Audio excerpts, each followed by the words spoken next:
Les forces russes ont attaqué la ville de Konotop dans la région de Soumy, au nord-est de l'Ukraine, jeudi matin, blessant 14 personnes selon des responsables locaux. L'infrastructure civile et les installations énergétiques ont été ciblées lors des attaques, ont-ils déclaré. Le maire de Konotop, Artem Semenikhin, a écrit sur Telegram qu'au moins une personne est tombée dans le coma après les attaques.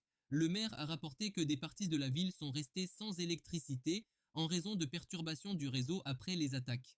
Il a déclaré que des efforts étaient en cours pour rétablir l'approvisionnement en électricité et en eau après des dommages importants à l'infrastructure énergétique.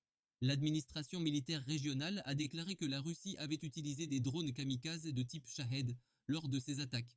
La Russie a systématiquement ciblé l'infrastructure énergétique de l'Ukraine, causant des dommages extraordinaires, ce qui a limité l'accès des habitants à l'électricité et entraîné des coupures continues. Pendant ce temps, l'Ukraine a répondu en menant des frappes de drones profondément en Russie, endommageant des installations énergétiques qui sont cruciales pour l'armée russe, principalement des dépôts de pétrole.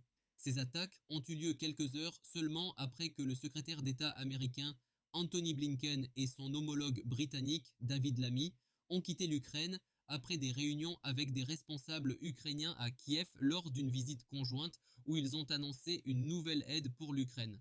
Blinken a annoncé plus de 700 millions de dollars d'aide pour l'Ukraine, tandis que Lammy a confirmé que son pays fournirait à l'Ukraine 600 millions de livres supplémentaires en aide et en prêts garantis.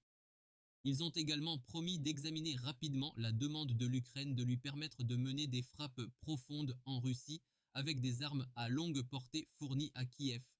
Le président ukrainien Volodymyr Zelensky appelle depuis longtemps les pays occidentaux à lever les restrictions imposées à son pays concernant l'utilisation d'armes à longue portée pour des frappes profondes en Russie. Mardi, le président américain Joe Biden a déclaré que son administration travaillait à trouver un moyen de lever ces restrictions.